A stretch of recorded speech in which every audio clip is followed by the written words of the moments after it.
remember the first person you ever killed? I don't know. Never asked her name. Nothing. Now you'd like to do her now, wouldn't you?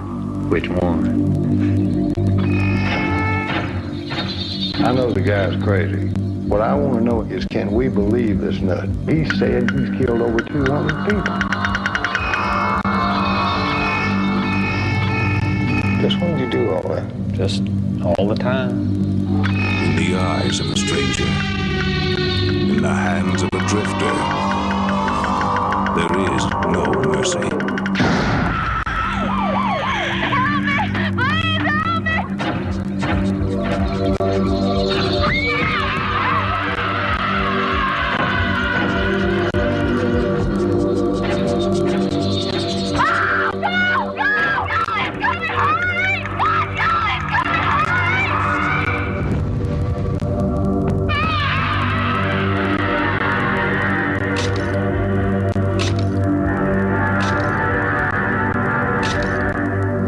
Seems like killing for me is just like breathing for everybody else.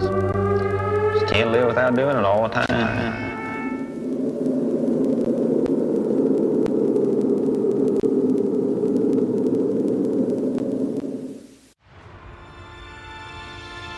In a world where podcasts reign supreme, two friends dare to ask, do you even movie? Hosted by filmmaker Henrique Couto and movie aficionado David D. Neuer.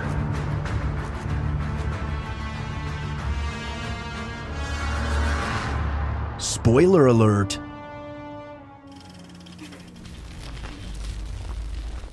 Hello, everyone, and welcome back to Do You Even Movie? I'm your host, Henrique Couto, here with my good buddy, co-host, and always willing to give a hitchhiker a ride, Double D, David Denoyer. Greetings, and I don't know about that. Well, I have to say, the legend of Double D has spread far and wide, further than I could ever have hoped. Last week, we actually had a comment, I believe it was on last week's show, on YouTube, saying Double D coming in a full-blown menace, I think was the comment. But that was from Bandrew Scott, one of my favorite podcaster and YouTubers. He has many channels, but the one I knew him originally from was called Podcasted. She's actually the reason I have these microphones. I follow his reviews of audio equipment closely. And now, not only does he know audio equipment, but he knows that you are not to be trusted. I mean, that's fair. After my ice story about what was on the car and everything, it didn't feel the absolute best. You mean your public safety challenge? I've been watching a lot of Court Cam. I can't get enough of it, and I can watch all of it on demand with my Friendly app. Okay. Oh yeah. And like there was one recently that was do you remember the story about the kids that threw the stuff off the overpass and like actually like ended up killing that guy? Oh yeah. For some reason that kind of registered with me this time around, where it was just like, oh yeah, windshields can break and like really hurt people. Oh well, I mean, the windshield doesn't have to break. It could just cause enough distraction for them to crash their car. Yeah, that's fair too. Yeah. I don't want to be a part of that, so I'm not going to do that ever again. We'll see.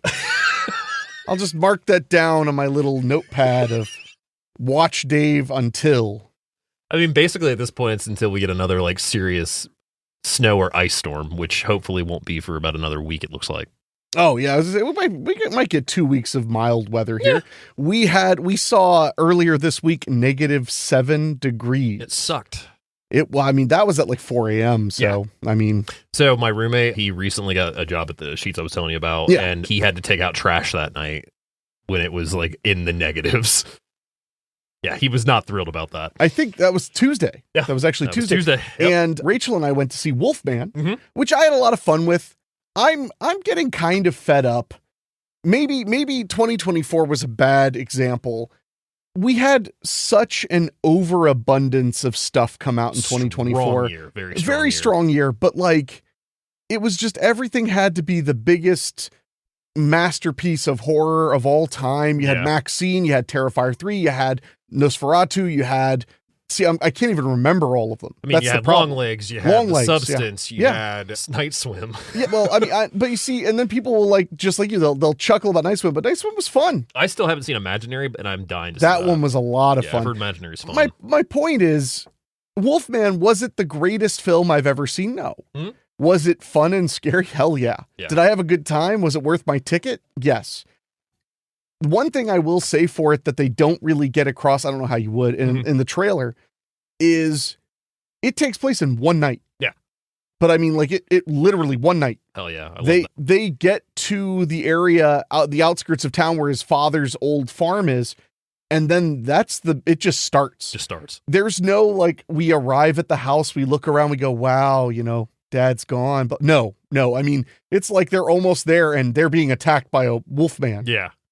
Period. Jeez. Also, whoever it was at Universal's, horror event or whatever that unveiled the monster that way should be fired.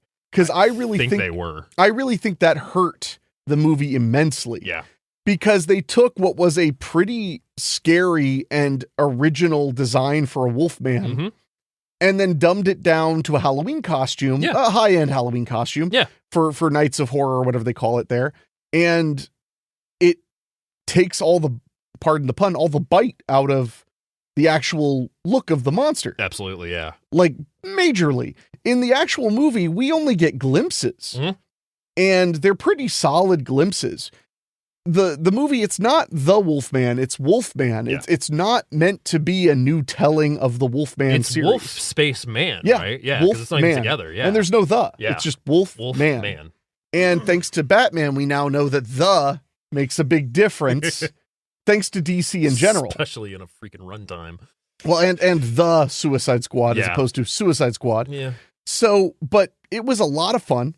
I had a great time watching it. Had some solid scares. It had a story that made sense. It had a beginning that, an ending that made sense and was established by the rest of the film. Hell yeah. Will I watch it a million times? Probably not. But that isn't really the goal every time I leave the house to go see a movie. No. I would like to see a new movie in the theater roughly every week. Yeah. And the idea that means every year I'm going to see 52 of the greatest movies I've ever seen in my life, like, that just sounds stupid. I get that. I just don't know how you would even pull that off. Yeah.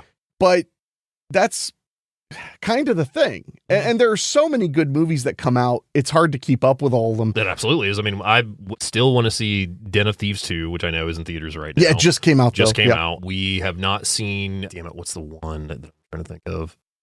I think it's another horror film. I can't remember. There's like 3 movies in theaters I want to see right now. Yeah, there's quite a few. So, I mean, anyway, my point is, like, I saw comments after I went off about bodies saying, like, very mid, fine. I thought, I mean, I've actually rewatched it a couple of times because it's very amusing. It has a great pace and great atmosphere, but I'm not saying Bodies was the best film of 2022 or whatever it was when it came out. I'm just saying, like, this obsession with, like, it's gotta be great.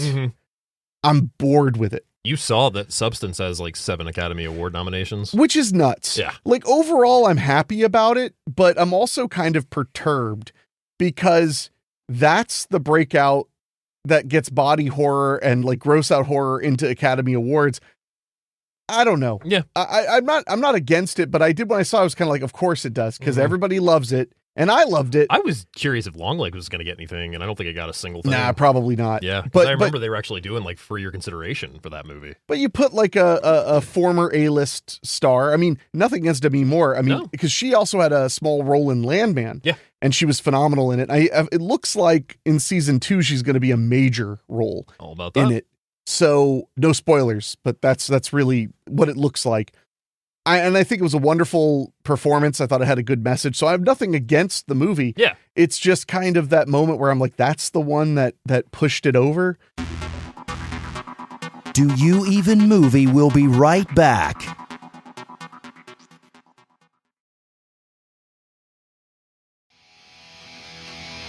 Welcome back to Do You Even Movie? Well, part of it makes me feel like the Academy Award people are just wearing the backward cap with the skateboard over their shoulder going, hello, fellow kids. I can see that. I enjoyed the substance as well. I remember like the biggest surprise that I had Academy Award-wise is all the way back to No Country for Old Men winning Best Picture, because I did not expect that to happen. That makes sense, though. I mean, that's a Coen brothers, right? Yeah, but it was just it didn't seem like it, because I can't remember, there was a bunch that was up against that year, like a lot of big titles. Well, usually they don't run unopposed. Yeah. It'd be weird if they did. But no, I just remember that being a big upset, to like the point where our good buddy Andy Kopp even commented that it was like comparison to Silence of the Lambs winning that people didn't expect. I would agree, though. I mean, but with Coen brothers, it's like you expect it to at least get a nomination. Yeah, that's now, fair. if Substance won Best Picture, I would be amazed, and I would be very happy. God, I hope so. Right now, with all of the nominations, unless they win something of value other than like Best Editing or something. Yeah. I don't know if they were nominated for Best Editing, but you know what I'm saying. I also don't watch the Academy Awards. I don't either. I just look at the page the next day to see what won. I just see who's complaining. I got nothing. You know, I got no love lost for the Academy Awards, but like it does kind of feel like a hello, fellow kids. Now, if they get an award of substance, then I will be impressed. Yeah, no, I would too. Because, you know, if like that gets Demi Moore an Oscar, that would be crazy. It'd be awesome. It would be dope. Yeah. Has she had an Academy Award before? G.I. Jane? Might have been G.I. Jane, maybe? I think so. I think maybe G.I. Jane. It would be an incredible thing. Yeah. But for now, I'm just kind of like, wow, they're really hoping that like people will tune in that are younger.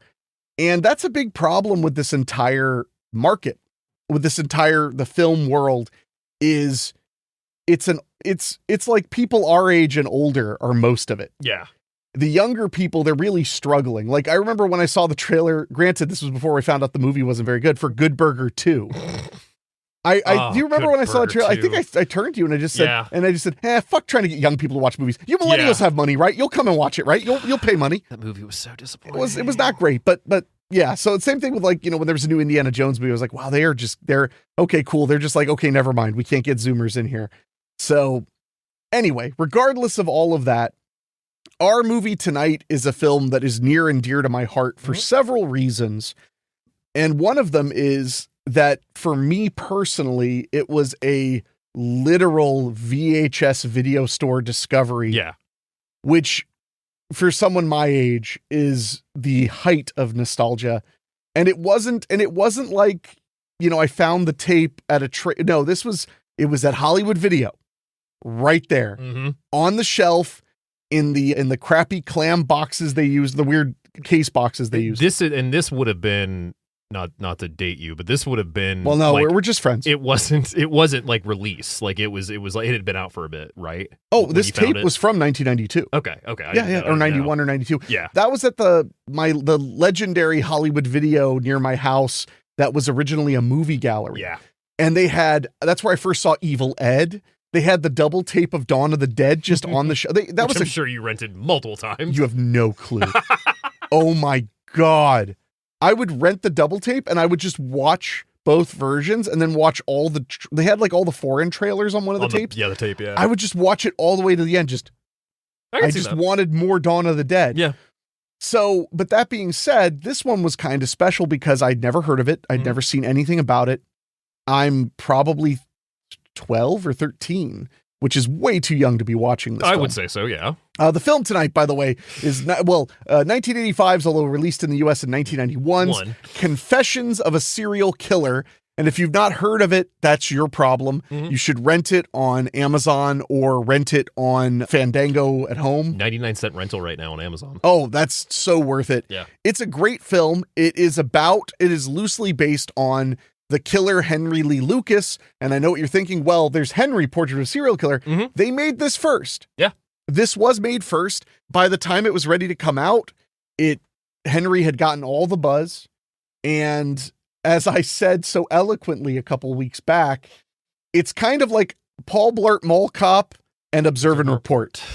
This is such a comparison that so works. Well, and nothing against Henry for being Paul Blart Mall Cop. Yeah. The cruel irony of this is Paul Blart Mall Cop in this example is that Henry, although it's intentionally grimy and all this, it's much more polished. Yeah. It's very character driven, phenomenal performances, very artistic. Yeah. And it became a cult phenomenon. as to where Confessions kind of came and went and is very slowly getting back revved up. Yeah. And become something that people are interested in watching. And now you could, when we found out you could rent it in HD or buy it in HD, we flipped out. And then a year later, it was on Blu-ray. Yep. Couldn't believe it. Yeah. Because it had been picked up by Roger Corman and sat on for a while, and they slapped the notorious Hannibal Lecter mask cover on it, which is what I remember. But then there's a second part to it. I don't know when you want me to tell my Robert Burns story, if you want me to wait a while. I would say let's just go ahead and talk, because I think at this point this will give kind of an introduction into it as we get into it as well, because I mean, Henry Lee Lucas, as many know that are listening to this, is one of the most notorious serial killers because he claims to have killed more people than he possibly could have. Yeah, like and not like possibly could have from a moral standpoint, but from a literal logistical standpoint. He would claim he killed people that were 450 miles apart within like 8 hours. Yeah. He claimed he killed people that were still alive. Yep. Yeah. Into the numbers of 200. Like he claimed over 200. Yeah, over 200 people he claimed he killed. Yeah. And then like later on when the Satanic Panic happened, all of a sudden he claimed that he was a part of a cult. Yep. He was a liar. Yeah. He was a pathological liar who a lot of people think he probably killed maybe 10, 15 people. Yeah. Somewhere in that neighborhood. But at the time of this film's being made and at the time of Henry Portrait of a Serial Killer being made, people were buying it. And it was very scary. Oh, yeah. Because when people would say, how did you get away with this? He was like, I just kept driving up the highway. Stuck to the highway. The roads I knew. And people were mortified because they were like, it's that easy to just keep getting away with it and getting away with it. And one thing that Henry did that I didn't like that Confessions does right real quick, and then I'll talk about Robert Burns, the lead actor in Confessions. Even though they mention that Henry is like a vagabond and he just hangs out in Chicago the entire movie. Yeah. And one thing I like about this one is while it's very Texas centric, which is where Henry Lee Lucas was caught and all that, he's on the road like the entire film until the third act, basically. Third act, yeah. So, which I like because I feel like that gives more of a kind of an accurate depiction of Henry Lee Lucas. It gives you a curveball in that third act because, like, we'll get into it when we talk about the movie, of course, but, you're on the road with him that entire time, and then he gets to a place where it's just like he has prime victims at any point that could be on the pickings, and you're just basically waiting to see what happens. Yeah, yeah. And so anyway, we'll get into the details, but I have a very personal story about Robert A. Burns, the gentleman who plays, oh gosh, what was his character's name? Daniel Ray Hawkins. Daniel Ray Hawkins. That's the other thing. This film took way more of the actual, at the time, known Henry story than Henry did, but they changed all the names as to where Henry used all the names for the most part. Yeah. Which is a bizarre element. It is odd. So Robert A. Burns, you'll go through his filmography, but he became very well known as a production designer. His first feature of note that he was the production designer on was a little Texas indie movie called The Texas Chainsaw Massacre. Never heard of it.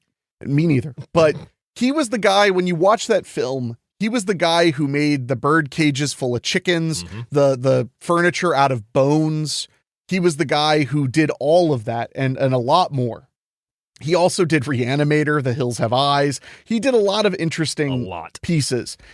And this is the only film where he was a lead actor. He had popped up in Friends films, here and there, and he was notorious for being lighthearted and fun to be around. Yeah, exactly.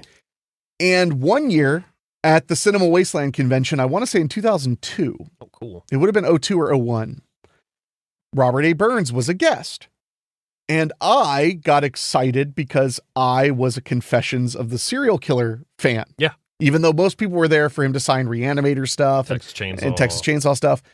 So I remember, now I'm a teenager and I would have been 15, 16 years old, maybe even 14. When he was sitting at his table, I actually found myself terrified of him because they didn't do much to his appearance in Henry. Or in Confessions. And neither did they in Henry. They let's just let the actor be the actor. They didn't do his eye and all that weird stuff about him. So when he was sitting there, literally, he was just the character from Confessions, and he creeped me out a little bit. So I had to boost myself up, and then I went over and talked to him. So nice, so excited to talk. But when I said that I was a big fan of Confessions of a Serial Killer, he lit up. That's awesome. He was just like, man, you're kidding me. And I was like, no. And he told me about how he had to audition at the last minute to be the lead. And he had watched tapes of Lucas and other serial killers. No shit. Because he had seen other auditions. Yeah. And they were playing, just kind of like, maniac guy. So he watched it and he was like, I just sat down and I was like, yeah, I killed her 5 weeks ago. And he was like, I just played it so cool.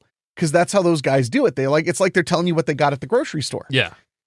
And we talked for 20, 30 minutes. And then he told me, he was like, I got to show you something. So he gets out a suitcase, a little briefcase thing, and he opens it up. And there are 20 or 30 folded posters for the original video release of Confessions of a Serial Killer. Hell and yeah. he literally says, I found these in the basement.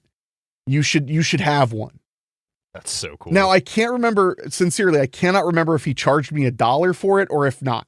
But he was like, you should get one of these. You should have one of these. And he signed it to me, "Wanna ride?" Yes, he did. Because I just saw that poster in your Because room. it's hanging in my bedroom. Yep.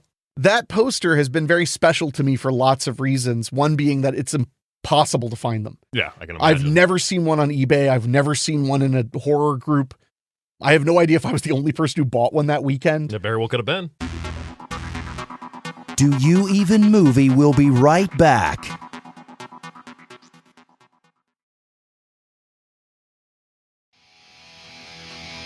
Welcome back to Do You Even Movie? The next year at Wasteland, or it may have been 6 months later, something like that, he was just there again. Not even on the guest list? No, he just was there. That's awesome. Robert Burns had never done a convention before. Yeah. At that time. And Wasteland was his first. Which is a perfect one to go to. And yeah. he was mind blown by all the fans and all the enthusiasm and all the camaraderie. He liked it so much, he came back, and I believe both times he was videotaping stuff, like just capturing it because he wanted to remember it for posterity. So cool. And he would always flag me down, like if he walked by my table or if I was walking around, and we chat a little bit. He was so fucking friendly. And we exchanged an email or two long time ago, Yeah. obviously. And one of my favorite stories, which I was not directly involved in, was Ken Kish, who owns Cinema Wasteland. Mm-hmm. When Bob was there, Robert Burns was there. It was in April. It was the April show, and it had snowed because we were by the Great Lakes and everything. And I guess Robert Burns was walking somewhere, and Ken packed up a snowball and whacked him in the back with it. And when he turned around, Ken went, "Welcome to spring in Ohio." It's one of my favorite Robert A. Burns stories. So he was running around the con. He had his video camera out. He was filming stuff. He had uploaded clips to his little website. He had robertaburns.com. Yeah. And then a year or so goes by, and I get word that he's passed away. Yeah. He had been diagnosed. I'm sure you have the full details, but he'd been diagnosed with a terminal form of cancer, and he chose to take his own life. Yeah. He left a kind of I don't want to say suicide note because that's so heavy, but he left a message on his website for everybody. Yeah. And it literally said I'm paraphrasing because I'd never looked at it again, but he basically said, like, I'm a movie fan. I've always been a movie fan. I love movies, but I've never thought it was wrong to walk out of a movie if you were positive that you were no longer going to enjoy it. And the picture he put was a picture he'd taken of himself laying in front of a tombstone I think he'd built that said Burns on it. I've seen that picture. Yeah. And possibly one of the first acquaintances that I ever knew to die. Yeah. Very possible. Yeah. Because it was 2004, so I'd have been 17, 16 years old. I hadn't even had a grandparent die until 2 years later. Jeez. So that made this movie and that poster mean an immense amount more to me. Yeah. Understandable. And he was just a real one, man. And sometimes I just stop and think about how lucky I was. I got to have that experience. To get to meet him, yeah. To meet him, to talk with him, to nerd out about movies and to nerd out about his performance, which he was very proud of. Yeah. And you should be. Yeah, yeah. But a guy who was a guy like Robert A. Burns, who was larger than life in every way. This big old Texas cowboy guy, loud voice, lots of jokes, never really wanted the spotlight, though. It was the weirdest thing. In a room, he would get all the attention. Yeah. But he never wanted to be on camera. He never wanted to be he never wanted to be a big actor. He never tried to be a lead again that I know of. Yeah.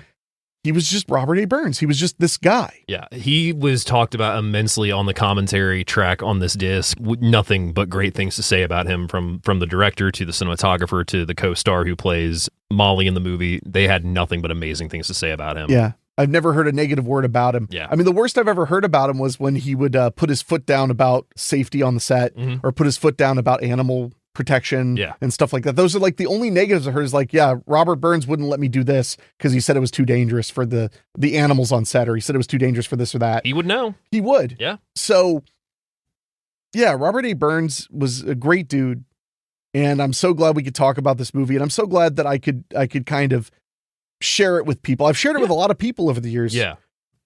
But yeah, I don't know. I mean, I didn't know him that well. Yeah.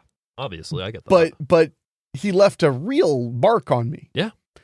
So that's all. And it should also be mentioned, man, like, I was a literal kid, and he would go out of his way to be super friendly, to give me a little shout, give me a wink, give me a point, stop and talk to me. It means a lot. Yeah, no, it really fucking does. It really does. No, I mean, as somebody who has been going to Wasteland since 2007 now, and I actually just reserved my hotel room today for April show. Ooh, la-di-da. And it's just, that's to give Wasteland a good moment here. It is a convention unlike any other. I mean, you when you go to conventions like Days of the Dead and Horror Hound, like, they have the standard convention feel. You've got the room where the celebrities are, you've got the room where the merch is, you've got the bar. Walking Dead had taken over, big time when I was in college. So, I mean, those conventions were nothing but that. Wasteland has always been that convention, to where the people that they get may not be very popular names, or may have done like very cult films in that regard. But I've never met anybody that's like a legit jerk at Cinema Wasteland. I've met tons. I mean, I get that. But that doesn't mean that it's not a great time, a great show, and a place where in many ways I grew up. It's a very intimate setting, more so than any other con. Yeah. It's at a Holiday Inn ballroom. Yeah. I mean, now it's Best Western, but that's a conversation for another day. So, are you ready to get into Confessions of a Serial Killer? Why the hell not? All right. So, Confessions of a Serial Killer, 1985, as Enrique said, doesn't come out until 1991. 1 hour and 46 minutes, rated R for basically everything. Yeah, that's a very good way to put it. Yeah. There's swearing, there's killing, there's raping, there's just everything under the sun. There's a lot. So the IMDb synopsis says, after being arrested, a Texas man begins confessing to the brutal murder of over 200 women. He recounts his random selection of victims and his traveling companions, his friend and his friend's sister, but the police can't be sure whether to believe him or not until he locates a body and shows them some Polaroids, based on the true story of Henry Lee Lucas. That's synopsis, a bit wordy. Yeah. My synopsis: when serial killer Daniel Ray Hawkins is arrested, he begins to confess to multiple unsolved murders to Sheriff Will Gaines, who doesn't believe him until Hawkins leads him to a body. That's pretty good. I thought so. I mean, I'll give you a mild-mannered applause. Ooh, I'll take it. I mean, no, that's pretty good. I mean, it's really just what happened to Henry. He gets picked up, he starts confessing to a bunch of stuff. Yeah. And I mean, they got it down to the fact that one of the reasons they think he was confessing so much was his treatment was better when he was confessing. Yeah. He'd get to leave to go take them around places. They'd buy him fast food, most famously his hamburgers and milkshakes, which he loved. And that was one of the big impetuses for him confessing to so much, was the cops were so much nicer to him. The more they would show him a picture of a dead person, he'd go, I killed them. Because they were so happy to be closing all these cold cases. Yeah.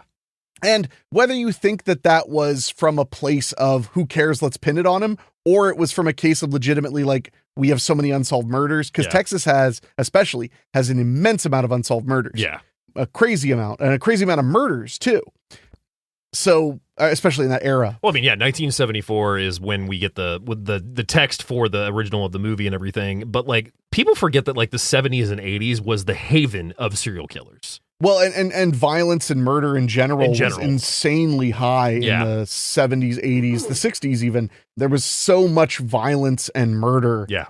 It was becoming very commonplace. It's a cruel irony when you watch the movie Killing of America, the shockumentary. Yeah. But like, they talk about like how awful and violent the United States is. The cruel irony is that they stopped. I mean, that movie was made when we had one of the greatest improvements in crime and violence and murder in America, which was through the 90s into the early 2000s. Correct. So literally they were at the height of when, I mean, you could literally, there were like bomb threats being called into schools daily all over. Yeah. Sometimes places were blowing up. There was a point in our in our history in the 70s, especially, where like some place would blow up and they would literally have to be like, who did this? Mm-hmm. They would literally have to be like, was it like a left-wing group, a right-wing group? Was it the Black Panthers? Was it the Weather Underground? Was it neo-Nazis? Was it Palestine people? Like, they literally would be like, we got to wait until somebody claims it. Until someone claims it, yeah.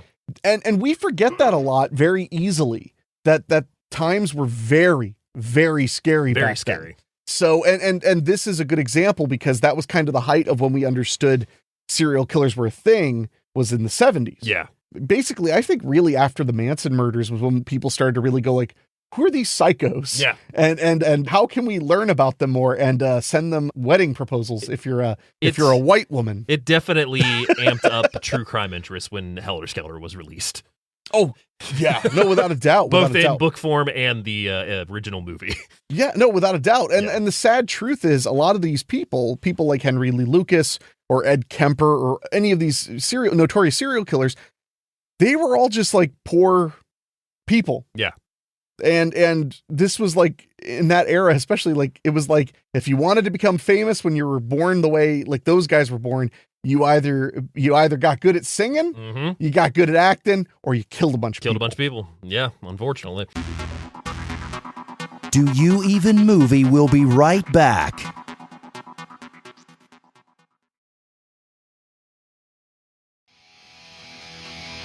Welcome back to Do You Even Movie? So our taglines include for the movie, a step inside the mind of a killer. That's pretty good. A true story of America's most twisted serial killer. That's pretty all right. That's it. On the poster I have, it doesn't even have a quote about the movie. It just says Henry Lee Lucas is not only the most, whatever serial killer, but possibly in the entire world, or something like that. Wow. And it's the quote from a guy who wrote a book about Henry Lee Lucas, which I love, because it's like, it's not even technically about him. He might be the guy. There's a brief, like, 7-minute interview with a guy on a disc for this, and it is about Henry Lee Lucas, and it was the guy that did a TV special on him, or like broke the news report. It could be. Yeah. I just remember looking at it and going, that's not a quote. It was a quote, but it was just about Henry Lee Lucas. It wasn't about the movie itself at all. So Confessions of a Serial Killer is currently available to rent or buy on Prime, Fandango, wherever you get your movies at. I will once again shout out the Blu-ray from Unearthed Films and MBD Entertainment. Beautiful transfer, a bunch of bonus features, and first time it's been available on Blu-ray, but first time it's been available in a decade plus? Well, I don't believe it ever had a Region 1 DVD. It didn't at all. It only had the Region 2 DVD in the early 2000s. Okay. So, which was very sought after and was cut. Yeah, that makes sense, because I mean, this is the full director's cut that we have. Yeah. No, this version was almost seen nowhere. Now, the VHS I saw had most of the heinous stuff in there, because I'm scarred for life. Yeah, I was a child watching it. So I remember it very vividly. Yeah, because I mean, I think, let me just pull it up, because I've already got it pulled up here. I think the like actual theatrical cut is like 15 minutes shorter. Really? Let me check. Let's 1 hour and 20. Yeah, 89 minutes is the original runtime, and 100 and hour and 46, so 106 minutes. I'd have to look at what the differences are, because they might have cut out a lot of jibber jabber too. I know that a lot of the surprising deaths that I'll be talking about here in a second are missing from it originally. Well, the theatrical cut too. Yeah, they were probably trying to. I don't know, because that VHS had most of the heinous stuff. I mean, it had some of the really disgusting stuff in there that if they didn't cut that, what the hell would you cut? Yeah, fair enough. So our director and writer on the film is Mark Blair. His only credit is 1985's Confessions of a Serial Killer. And that's a fake name. That is a fake name, yes. Yeah, I forget his real name, because I just... something. You do your thing. Cinematographer on the film, Leighton Blaylock. He gets his start as a second unit in DP on The Adventure of Jody Shannon in 1978, Save the Dog in 88, Heartbreak Hotel in 88, Dream Date, The Hot Spot, Another Pair of Aces, Three of a Kind, Days of Confused, Blank Check, 8 Seconds, Without Consent, She Fought Alone, Suburbia, Roller Girls, Band Slam, Open Windows in 2014. It wasn't until 1985 that he gets his first director of photography on Confessions of a Serial Killer, then goes on to be the DP on Horizon, Crusader No Regret in 96, Art of the Streets in 2006, Agave is Life in 2014, The Greatest Bond in 2020, and most recently 2022, Robert Irwin, A Desert of Pure Feeling. Steve Irwin's son. Oh, that's sweet.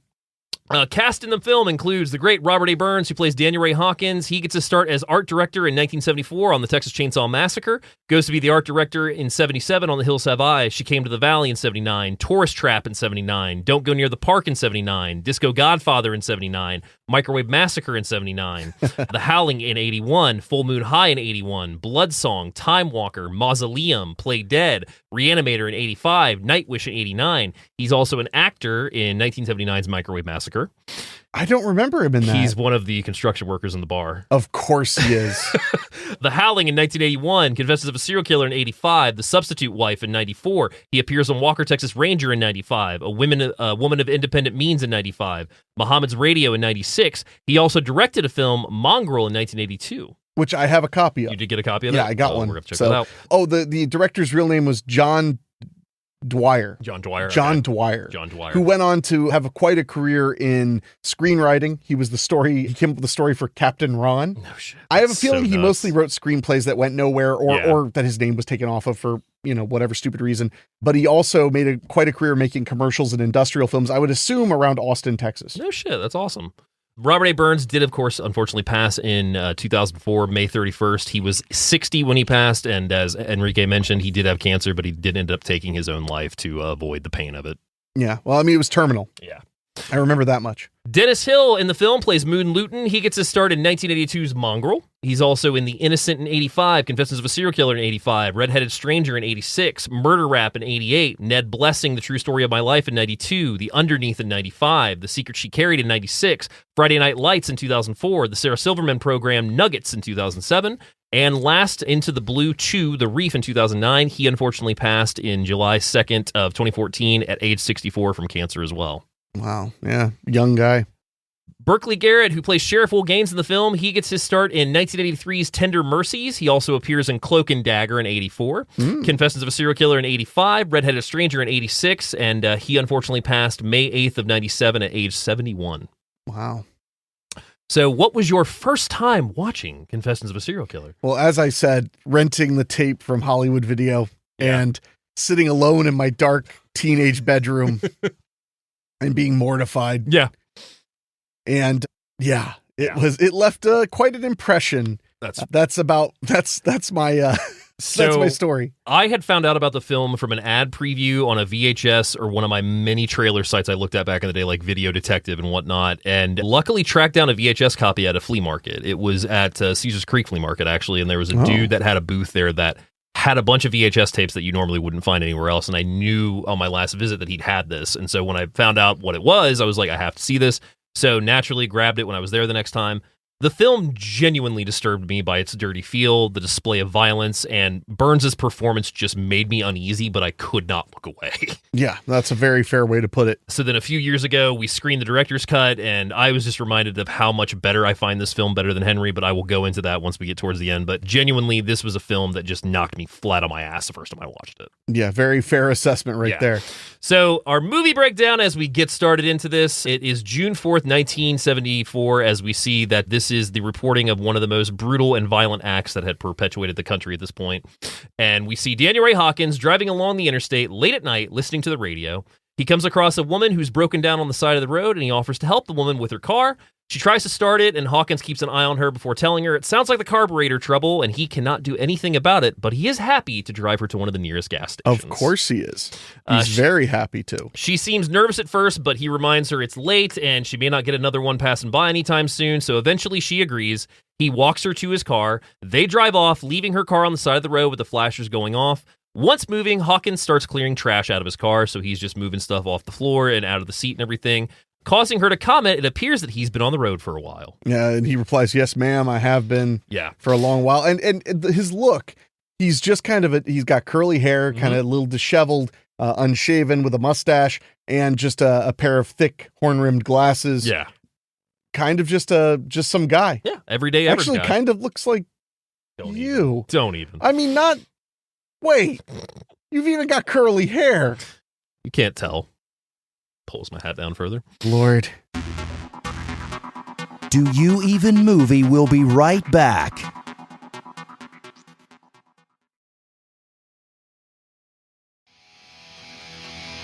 Welcome back to Do You Even Movie? If I take my hat off right now on the show, I don't know what my hair is going to look like, but there's a lot of hair up there right now. We're not ready. So silence permeates between them for a bit before she adds that she has also just left Chicago yesterday morning and has been driving since. She's moving to San Antonio to start a new job Wednesday. And that's when a gas station comes into view, which Hawkins drives right past. Yeah. It's a great scene, too. It's very, very, very tense. Yeah.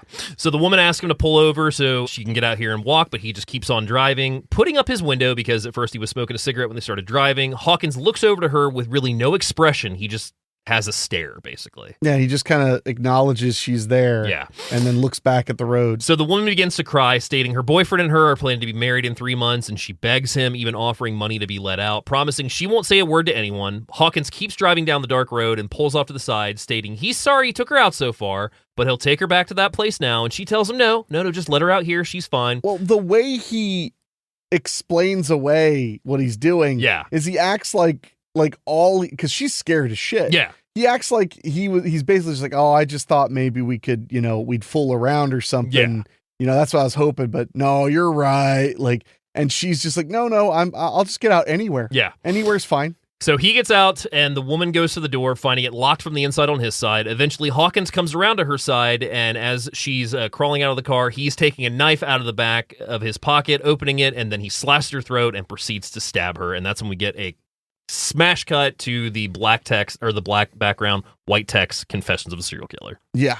Hell of a start. And it tells you exactly what you're in for. Yeah, and just like with Henry, a very unsettling score. I'm going to give the composer credit towards the end in the trivia, but this is a really good score that I really hope I can track down here soon. Yeah, it's a solid score. So sometime later, we find Hawkins has now been arrested. He is being questioned by an officer about the woman's murder. Hawkins remains silent the entire time while the two cops try to intimidate him. Meanwhile, Sheriff Will Gaines watches on the other side of a two-way mirror, commenting they're never going to get anything out of him like that. So Sheriff Gaines goes into the room telling the boys he's going to take it from here, and he also sends one of the cops out for cheeseburger and fries, even asking Hawkins if he likes chocolate shakes, which he does. Of course he does. So he agrees to, and Gaines introduces himself, giving Hawkins a cigarette and asking about the other people he's murdered. Hawkins tells him he prefers the name Daniel, and he'll talk to Gaines, but no other cops. So Gaines then asks Hawkins about the other murders, and Hawkins states he's murdered at least 50 people that he can think of. Then Gaines states that's a lot of people and asks how does he remember the first remember the first murder he ever did. Hawkins states that he does, and he doesn't know her name, but it was 20 years ago and he was 15. So when I was 15. We flash back as Hawkins exclaims he was going out to a local brothel to get some action, but he saw one woman starting to leave, so he got out of the car and followed her. Eventually, the woman turns around, asking Hawkins what does he want, but he remains silent. She called him a creep and began to walk away. He goes to grab at her, and she tells him to stay away. Hawkins then picks up a block of wood and charges at her with it, describing it as something began to push inside of him. We watch Hawkins beat the woman to death in the rail yard as the blood begins to splatter and puddle. Hawkins then comments that when she stopped moving, he knew she was ready, but then he was so scared that he got back into his car and left. And the details are grisly in the film. Yeah, and every death, there are very few that are like the scene later on. The only scene of murder in this movie that pulls punches is literally the murder of two young children. Yeah, that's the only one you don't get like up close grisly detail. Personal, yeah. Well, you don't get the one hitchhiker because you just see her get in and then we see her body. Oh yeah, well that was for artistic. Yeah. But seeing her body was grisly. Oh, the body's grisly. Yes, yeah, absolutely. Yeah. So, but nearly every kill is depicted intensely. Because I feel like, to be honest, and correct me if I'm wrong, but there's like really only 4 on-screen murders in Henry. Because you've got the one that Otis breaks the neck of in the car. You've got the family, of course, that's filmed on camera. Yeah. TV repair guy. Yeah. And then basically, spoilers, Otis. You might be right. I think that's it, because I think mostly we're just seeing a lot of panning over to the corpses, the aftermath and stuff, which was incredible. An incredible way to do it. No, absolutely. So we cut back to the interrogation as Hawkins exclaims it was exciting, and he pulled over down the way to pleasure himself. He reveals it would have been July 1960 in Scranton, Pennsylvania. Gaines asked him if he ever told anyone else about this, and Hawkins states he did not. He just went home to his mother, and Gaines asked him to go into his home life, as we now cut back even further to see Hawkins as a young child with his sister.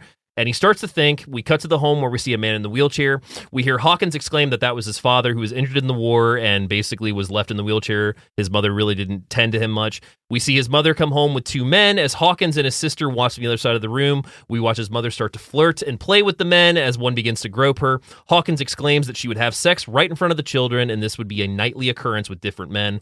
Right then, we hear a gunshot go off. His mother goes to check, and we see that his father has taken his own life. Yeah, his father, who was some kind of a war veteran, who was confined to a wheelchair, forced to just kind of witness everything, all of this. Yeah. Not only witness his wife's infidelity, but the mistreatment of his children at the same, which is just hellish, horrifying. And that was in the tape I watched. That's why. Oh yeah, that's why I'm like, I think the VHS had most of it in there. Yeah, because I remember that it stuck out. So his mother goes and retrieves the gun as we see Hawkins witness all this with his sister. Hawkins then tells Gaines he doesn't want to talk about it, but he was thinking about a woman he picked up 6 years ago on a road he would normally cruise for college girls.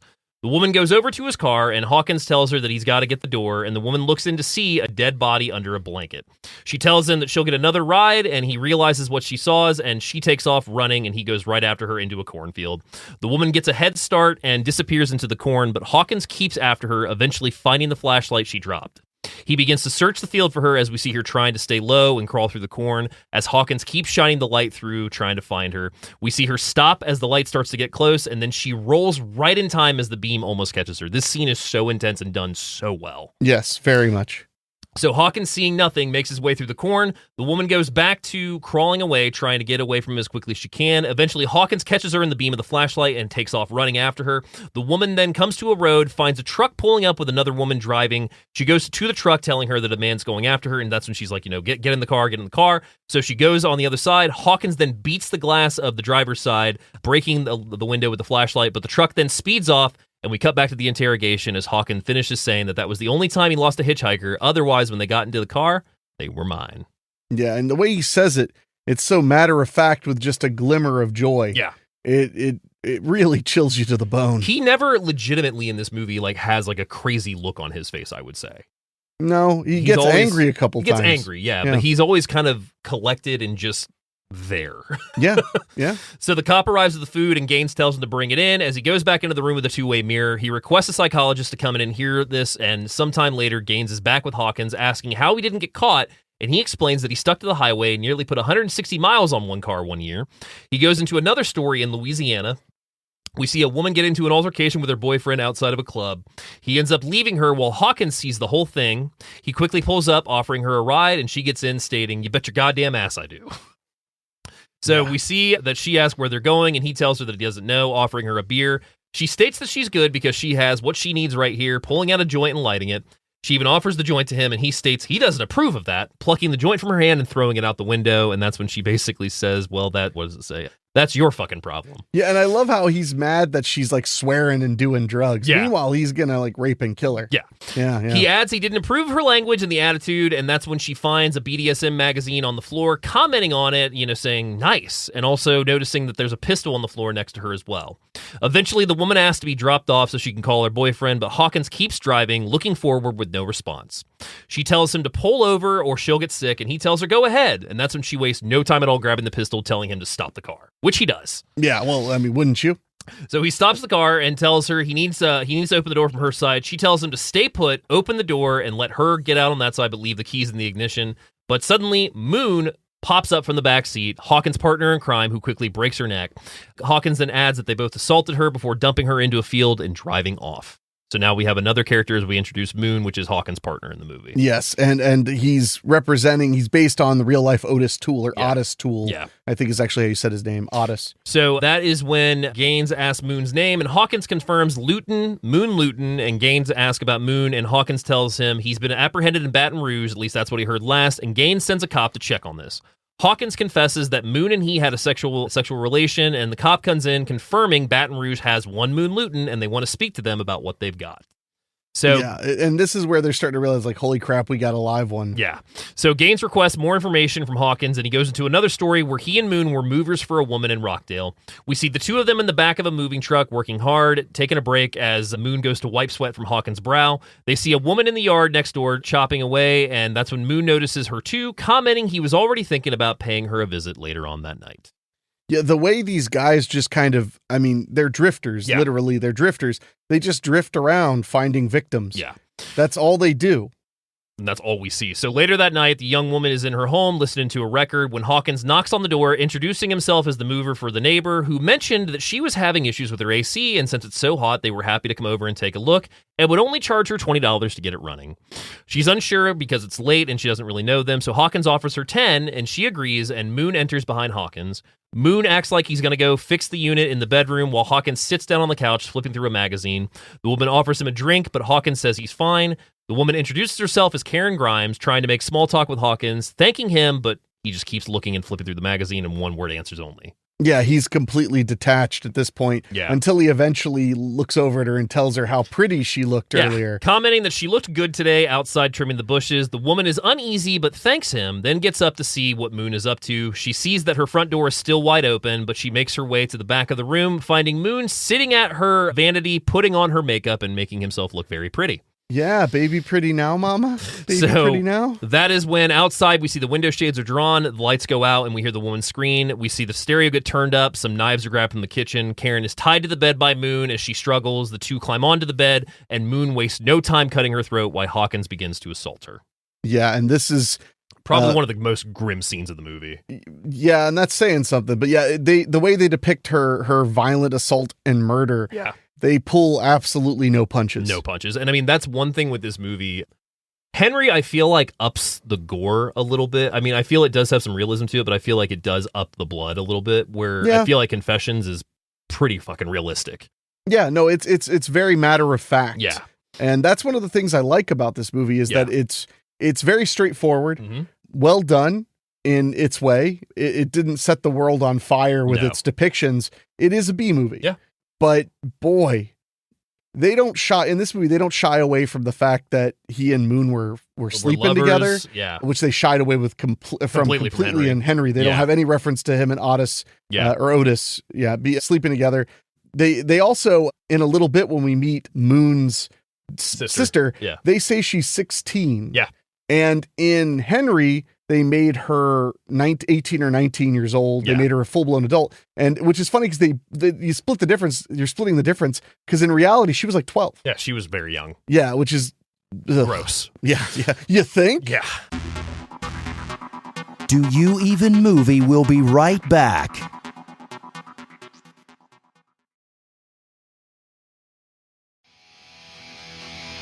Welcome back to Do You Even Movie? So we cut back to the interrogation as Gaines asks Hawkins where he dumped the body. Hawkins can't recall, and Gaines asks if he remembers the address or the location, and Hawkins states he can't. Gaines then calls into question his attention to detail, dropping all of a sudden, and Hawkins exclaims most of the time they were pretty messed up, and so it's hard for him to recall details. So that's when his deputy brings in a file. We see Gaines with a picture of Karen Grimes as he pulls several additional photos out to make 3 total, asking Hawkins to identify Karen. So he takes a few seconds before stating he doesn't recognize her.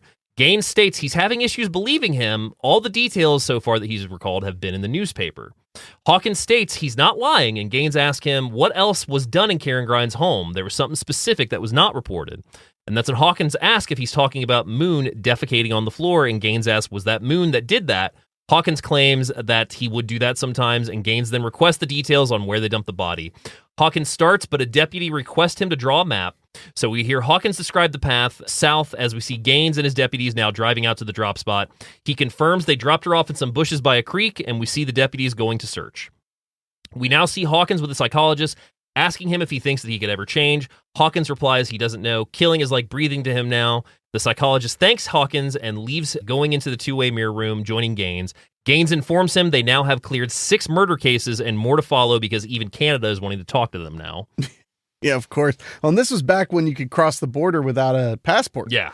All you had to have was a driver's license, and you could drive up to Canada and right back in. So the psychologist states he's a textbook case psychotic, but also a constant liar who mixes in the truth sometimes. Gaines asks who he can trust, if they can trust him, adding he's been in jail twice before, and they've let him go both times, and he'll be damned if that's going to happen this time. So Gaines returns to Hawkins, asking him to take a trip tomorrow to help jog the memory. We see them drive on the same place, and Hawkins states that this isn't the place that they did. It's actually further down the road. They drive further down till Hawkins exclaims it's right there. They park as Gaines and Hawkins, along with the other deputies, get out, walking over to a bush where they find human remains in the bushes. Yes. Which is basically a full-on skeleton, I noticed this time. Yeah, it's been a while. Yeah.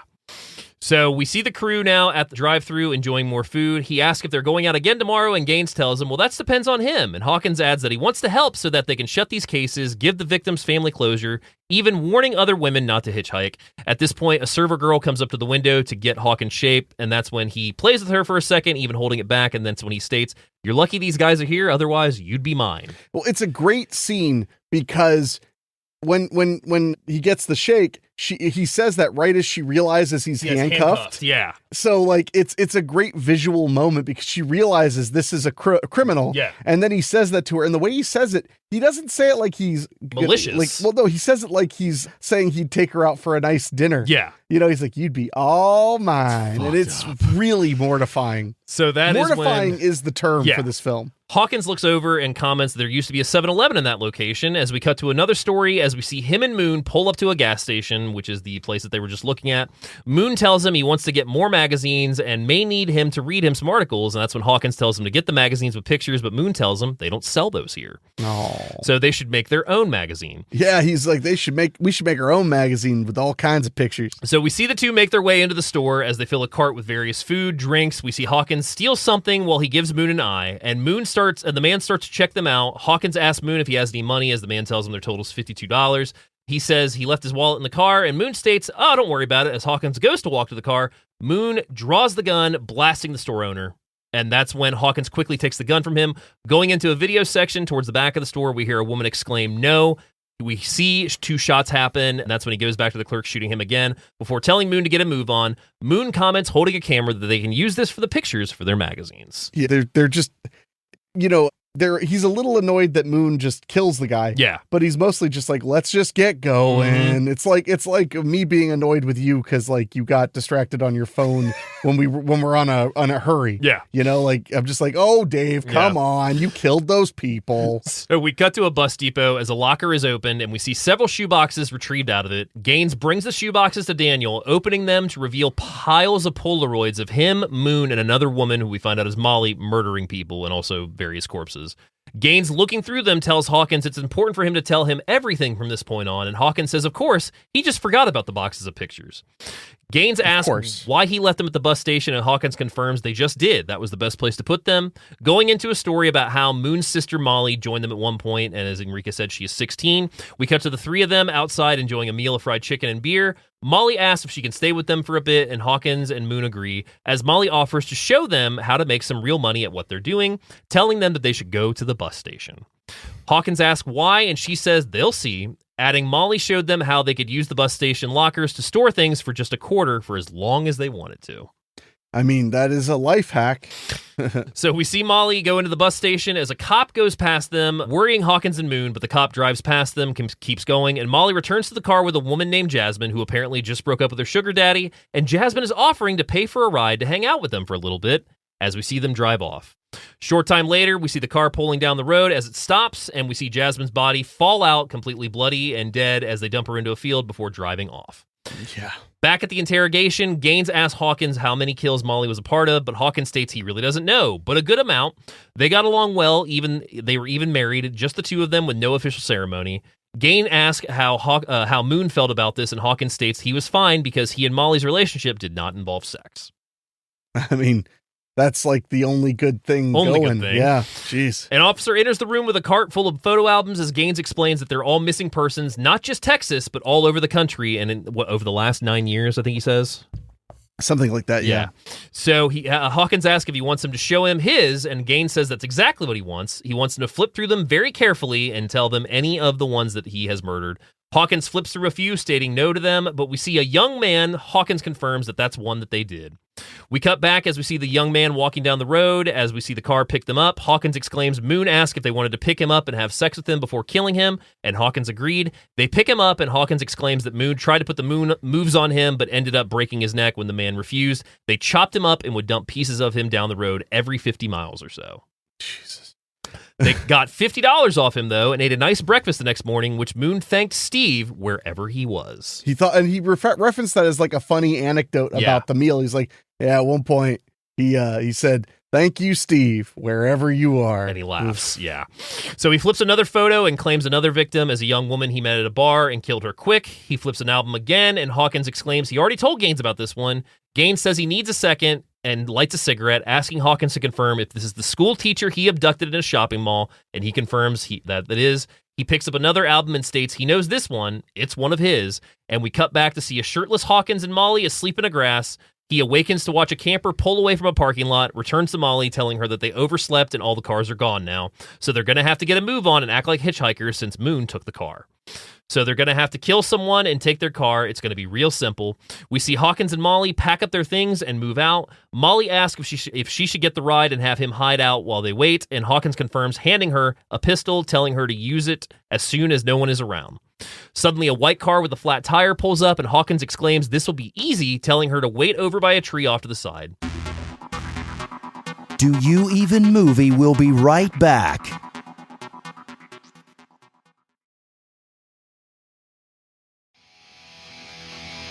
Welcome back to Do You Even Movie?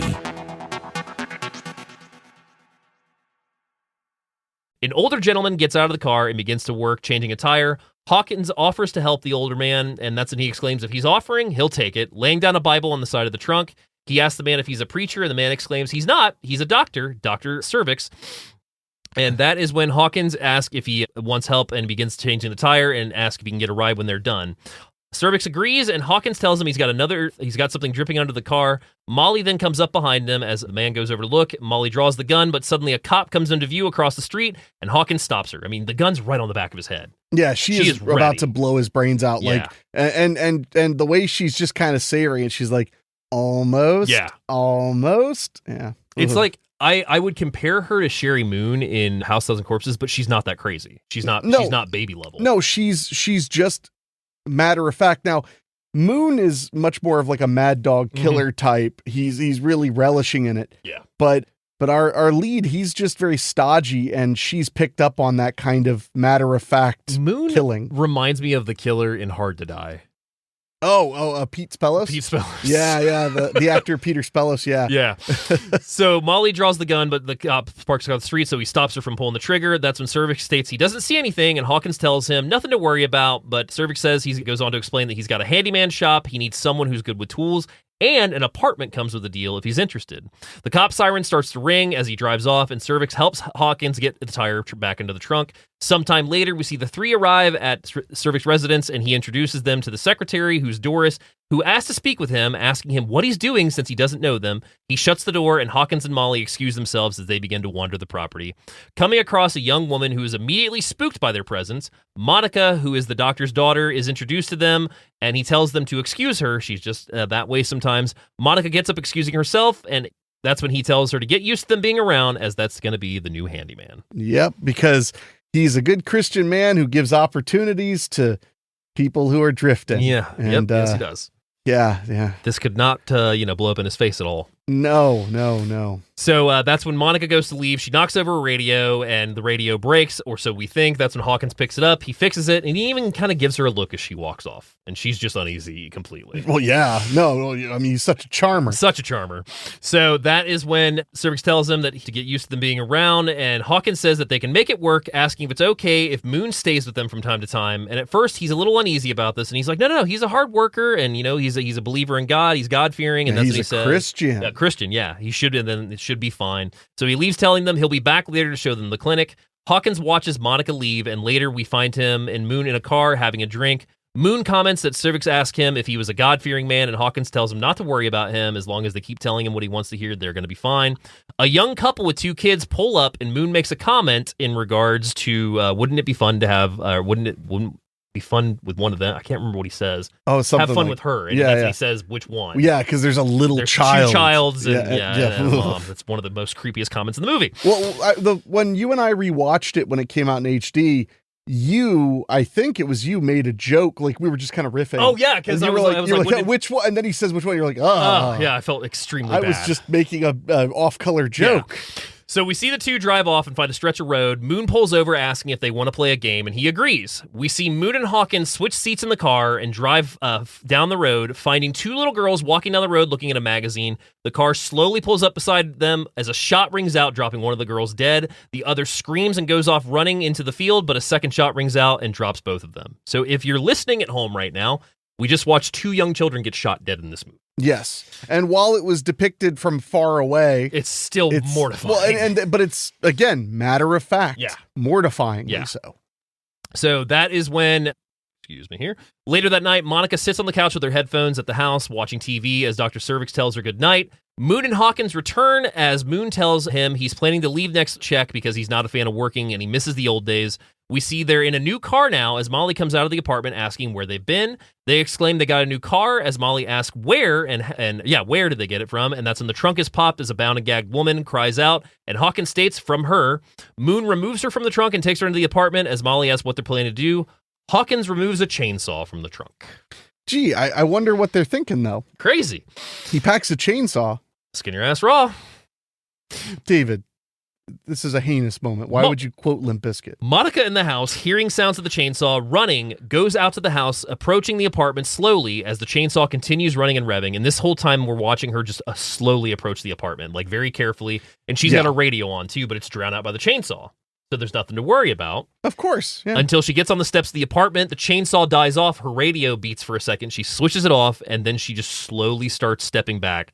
And we look and see that somebody is looking at her from the window inside the apartment. Oh, I'm sure it's fine. So the next morning, Cervix's secretary gives Hawkins a work order for a woman's refrigerator, asking why can't they fix it there? And Doris comments because you can't, and she tells them to get help because it's heavy as he and Moon go off to leave. Hawkins comments they're going to do something about the secretary real soon, stopping to admire Monica, who's washing the car. The secretary comes out, reminding them the client is waiting, so the two get in the car and leave. But as they leave, Doris looks over to the apartment and begins to walk towards it. Hawkins, realizing they don't have the address sometime down the road, turns the car around as we see Doris now inside the apartment, going through their things, finding a gun as well as bloody knives and machetes under the mattress. She finds more disturbing things as Moon and Hawkins return, which she doesn't notice. Doris finds a bloody chainsaw in the closet, and Moon makes his way up the steps as Molly comes in, handing the address over, and she's like, did you forget this? And he's like, the bitch didn't give it to us.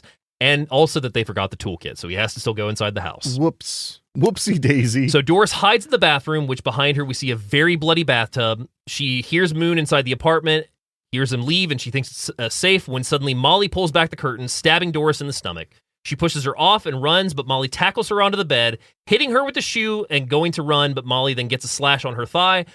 Cervix then asks Monica if he's seen Doris. As she reaches the door, we see Doris right outside the door threshold, seeing the doctor asking about her, but Molly hand gags her, dragging her back inside, murdering her right there. Yeah, like it's nothing. And that's the scariest part is just they kill, like he even says it one way, it's just like breathing. Yeah. And that's the way it is shown. I mean, he is literally 500 feet from her as the secretary just gets stabbed and then pulled back inside. So that night, we see Moon and Hawkins and Molly outside the apartment as Hawkins tells Moon there's nothing to worry about since she's spread into the field now. The buzzards will get to her. Moon states he's still going to be gone and he might be back in a few months before driving off, leaving Molly and Hawkins. The next morning, Krivix goes on over a task list before Monica goes out telling him that there's an emergency. Krivix goes to leave, telling Molly that she shouldn't be outside dressed like this, and that's when he leaves, and Hawkins looks over at Monica before she goes inside. We see Monica getting ready for a shower as Hawkins has entered the house secretly now. He watches her undress, and watches her get into the shower, approaching the bathroom slowly. A shadow appears outside the frosted glass door as Monica takes no notice. She continues her shower. She finishes opening the door, and we see no one is now standing in front of it. She gets dressed and wanders the apartment uneasy because she realizes that somebody's inside, and she feels like she's being watched. Well, and it's so important to point out that the first two acts of this movie have been so violent and disgusting and obscene in like every way. Yeah. Now, as we're watching her like take a shower and wonder if somebody's watching her, we all know the monsters that are like there. Right there. Yeah. She has zero clue. No idea. And it really gets your stomach churning a little bit. Suddenly, a cop knocks on the door asking if he can speak to her about Doris's disappearance. He explains he wants to speak with Molly and Hawkins, but she says that's fine. So she goes into the garage to get into her car and leave. That's when Hawkins ambushes her, but Monica breaks free, running back to the cop, speaking to Molly. Monica reaches the cop, but Molly shoots the cop dead. Hawkins grabs Monica, and Molly tries to intervene, angrily cutting Hawkins, who wastes no time shooting Molly 3 times, killing her. Do You Even Movie will be right back.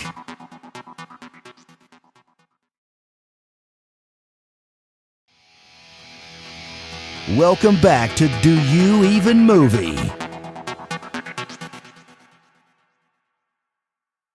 Yeah, so this is a part that on a rewatch really hit me hard. Mm-hmm. She accidentally cuts his arm. Yeah, because she I don't know if she's jealous of him touching Monica or what it is exactly. But it was more, I mean, there was a struggle going on, and she cuts the side of his arm just a bit. Yeah. And the moment she does, she goes, "I'm so sorry," and he just he shoots her 3 times, and then after she's on the ground, he shoots her 1 more. Yeah. Like that is one of those moments that just jaw drop. She was the most important person in the world to him, and on a spur of the moment annoyance, dead. No problem. Don't worry, we'll hear him explain it in a second. Oh, thank goodness. And luckily he has quite a bit of kind words about the whole situation. Thank goodness. Monica takes off running for the woods, grabbing a log as Hawkins comes up behind her. She gets a good hit with it, knocking him to the ground. She runs farther away into the woods and he catches up with her, but she shoves him over a log, which also has barbed wire wrapped around it. So he gets wrapped in the wire. She runs back to the garage trying to find the keys for her car, but she finds no keys, and that's when the camera shows they're on the other side where she was not at. So she runs out of the garage as we see the keys on the other side of the car. She runs to the police car, finding no keys in the ignition, and then runs over to the cop, checking his body and retrieving the keys. She gets back into the car, putting the keys into the ignition, but Hawkins pops out of the backseat, grabbing onto her, and drags Monica off to the apartment. Later that night, Hawkins is back on the interstate driving when a cop pulls him over. Hawkins quickly hides a gun next to him in the seat and pulls over, and the cop gets out, approaching the car, asking him for his driver's license, which Hawkins states that he does not have, reaching for the gun, but then another cop comes along the other side of the car telling him to freeze. Great fake out, because he thinks the cop doesn't have a partner. Yeah. And the partner just pops up and goes, where's your hand going there? Yeah. And he's like, to get my wallet. Yeah. So they have him step out of the car and make their way to the back of the trunk, popping the trunk to find a bag of clothes, and then they find a bloody machete next to a burlap sack, which they open to find Molly's head right on top. Well, we could explain that. Yeah. So that's when we cut back to the interrogation as, dear listeners, the final lines of the movie, as Hawkins states he didn't mean to kill Molly, and he actually felt bad for Moon about it, before asking, "Hey, do you think I could get another chocolate shake?" Credits. Yeah. He just says it, so he's like, I felt bad about it, felt bad for Moon about it. I really didn't want to kill her. Y'all think I could get another shake? And that's it. The movie's over. Yeah. And that's possibly one of my favorite moments, is just the fact that we've heard a bunch of his, escapades. Mm-hmm. We've now found out how he got captured. And now we're seeing the reality is, he's just sitting in a room telling him this stuff. Yeah. And all he wants in the world is another chocolate milkshake. Yeah. I mean, that is absolutely Confessions of a Serial Killer right there. Yeah. And I find that ending far more chilling than, as much as I love Henry, the suitcase reveal is horrible. It is sad. Yeah. But I don't find that nearly as chilling. I mean, the reveal that Henry, just like when he realized that this was getting too complicated, he kills her. Sure. I mean, given Henry we don't see Henry kill her. That's the big surprise at the end of Henry is they kill Otis, and he's like, we gotta get out of here, and they're leaving together. They're driving in the night, and she's like, what are we gonna do? And he's like, go ahead and sleep it off. And they're in the hotel. And then he walks out the next morning, just him with a very heavy suitcase. Yeah. And he leaves the suitcase in a ditch by the side of the road and then drives away. And I get that. But that's kind of why I think this movie sticks out to me as being scarier in many ways than Henry, is the amount of indifference that not only the killer gives, but almost that the film gives. Yeah. There isn't some big buildup and he kills his child bride. Yeah. She accidentally cut his arm and he's just like shoots her dead.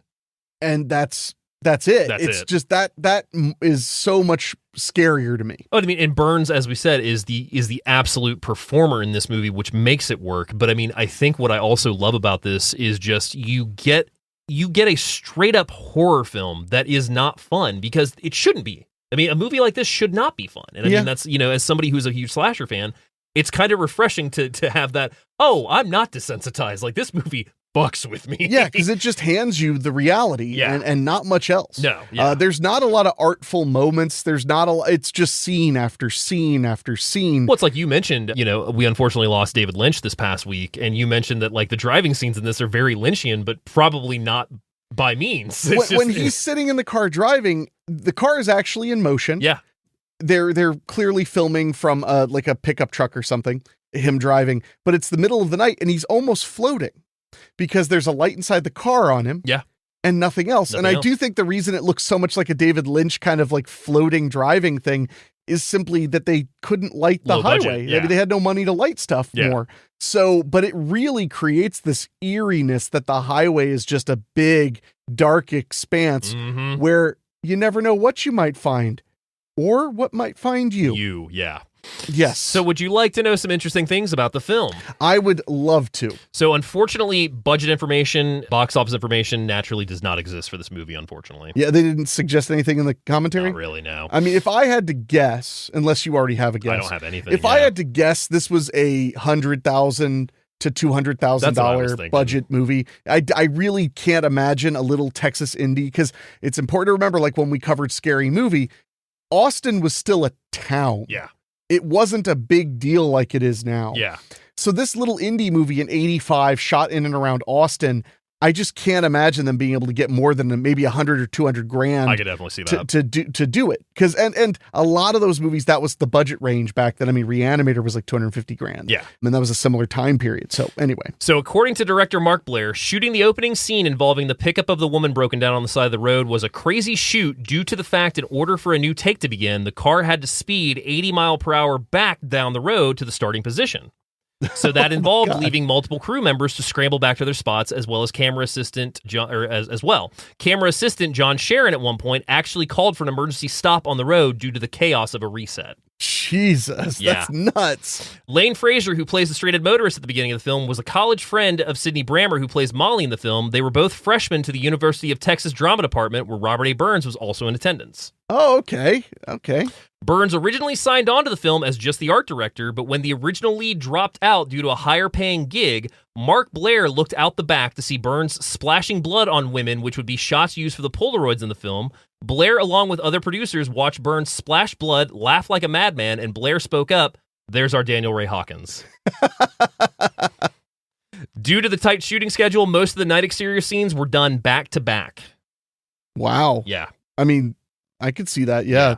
Late nights. The Confessions of a Serial Killer soundtrack was released overseas and actually charted a top 10 in Belgium, the soundtrack done by the great composer William Penn. Oh, yeah. Yeah. Burns designed the interrogation room inside an art studio on 5th Street in Austin, Texas. The building also served as location for the rap party when filming had concluded. It is worth mentioning, we didn't mention, Robert Burns was also the production designer on the film. Yeah, so that he was. Yeah. The independently made film was picked up for wider distribution by Roger Corman. Due to its similarities with Henry Portrait of a Serial Killer in 1986, Corman decided to delay the film's American release, though it apparently did quite well in overseas markets. When the film finally got a wider release in home country, it was marketed as a knockoff Silence of the Lambs, hence the Hannibal Lecter-esque mask on the cover. Due to the graphic content in the film, mainstream video rental stores refused to carry the uncut version. The film then fell into obscurity for many years until its creator regained its rights and gave it a remastered release. Yeah, which took a long time, and they've been teasing for a very long time that it was coming back finally. Honestly, by the time it did, I had already kind of accepted it wasn't going to. Same, yeah. The bulk of the cast was made up of people who primarily acted in theater productions. Berkeley Garrett had a lot of difficulty remembering the dialogue in the film, or his dialogue, and the film received its first ever theatrical screening at a 2017 Austin Film Festival with several cast and crew members in attendance. That must have been incredible. I can imagine, yeah. So what are your final thoughts on Confessions of a Serial Killer? You know, as much as I want to say you have to own it, because to me, I have to own it. If you consider yourself the horror aficionado, you have to rent it. You have to see it, experience it, see how you feel about this version of the Henry Lee Lucas story, which was made pretty much in tandem with Henry Portrait of a Serial Killer. I really think Henry started a year later. I think it did, yeah. So, but they, I mean, in the 80s, being Texas and Chicago, they were like a world apart. But I think that It's a movie you really need to watch and experience. It's also really interesting that Corman Studio picked it up. They were not picking up a lot of films back then, but they did snap that one up. So I think it's really worth watching, and I hope that thanks to it being proliferated around, it's finally going to get a lot more of the due it deserves. I do wish it had gotten like a fatter, bigger special edition. I wish somebody like Terror Vision or somebody had picked it up and really went ape, but I'm so happy it's here. Oh, I'm thrilled. Yeah, it's an absolute rent it for me as well. I think it is worth a watch just to see Burns' performance alone in it. But, you know, it goes without saying that this is a very disturbing film. I mean, it has to be with what it's about, obviously. Yeah. And, you know, if it's not your cup of tea, completely understand it. If you just want to listen to us recap it, that's great. But if you are a horror aficionado, if you are a fan of the true crime documentaries or the true crime films, this is definitely one that you cannot leave unwatched. I mean, it is. I would call it a masterpiece. And it will not leave you unwashed. No, it will not. You need a shower when the film is over. So speaking of more films to get under your skin, we always like to end the show with a couple of recommendations. My first one this week is 1976's The Town That Dreaded Sundown, currently available. An interesting pick. Texas. Well, it's Texarkana. Yeah. So some of it's in Texas, some of it's in Arcana, some of it's in Louisiana. Currently available on Tubi and Pluto TV, this is the true story of a hooded madman stalks lovers' lanes in Texarkana in this fact-based account of the 1946 killing spree. Yeah, from the director that was famous originally for The Legend of Boggy Creek. That is correct, yes. Second recommendation, currently available on Max, is 1992's Man Bites Dog. A film crew follows a ruthless thief and his heartless killer as he goes about the daily routine, but complications set in when the film crew lose their objectivity and begin lending a hand. I mean, I love that movie. It's so good. But I gotta say, I thought I knew roughly what your picks would be, and they were not at all what I was expecting. Go on. Do You Even Movie will be right back.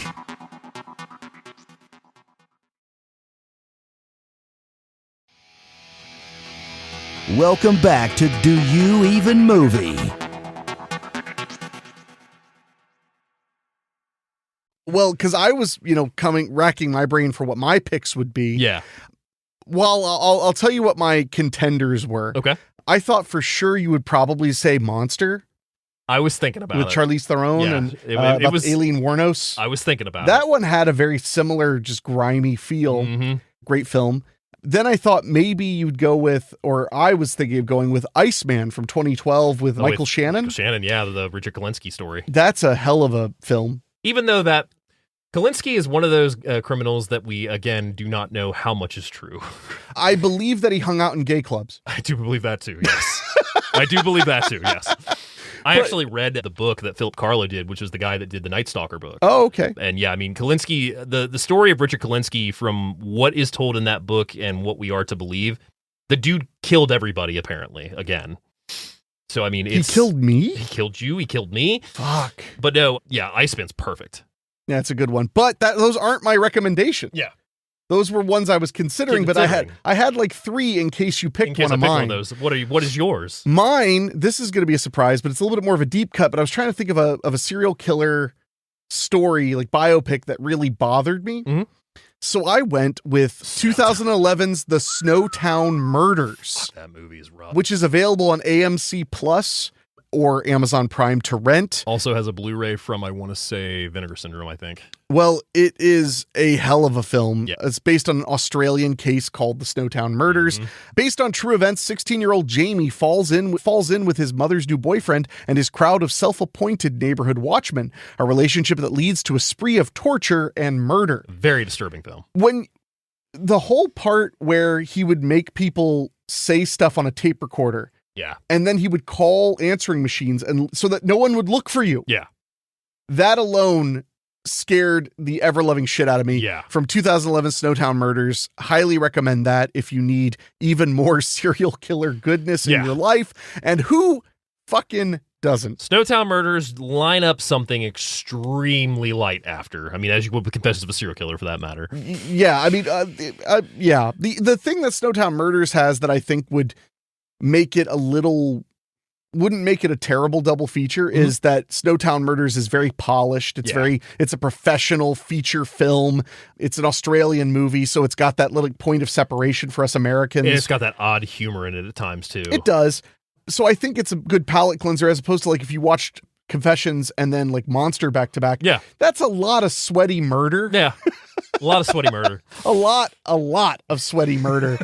So yeah, those are my recommendations. And we do have one email last I checked. Okay. So let me pull that up. If you guys want to send us an email, you can do so at doyouevenmoviepod@gmail.com. We love to hear from you. And yeah, send us an email. Tell us something we should watch, something we should talk about, or something interesting, or ask us a question as our good buddy Colin, the young viewer who does not want to be fully named. Fair enough. Yes. But he did say, hey guys, it's Colin again. So hopefully that's okay. We said, hey guys, it's Colin again. I would like to know if you will review the movie The Visit. Thank you so much. I think we recommended The Visit to him. We did recommend him, yeah. That would be an interesting one to cover. I believe that was M. Night Shyamalan's return to relevancy, to great storytelling. Yeah. I really think that was because I remember I saw that movie on my birthday. Mm-hmm. I had a big birthday movie day. And when I walked out, I went, man, Shyamalan's kind of back. Yeah. And then I think he followed up with Split. Yeah. So then he was truly back. Yeah, because then he did Glass, and then Old was after that. Yeah. I think you're probably right for some reason. I like Old, but Old messes with me big time. Oh, Bobby. Poor Bob. Are you over 30? But he said one more thing. I saw your intro on YouTube. Please explain.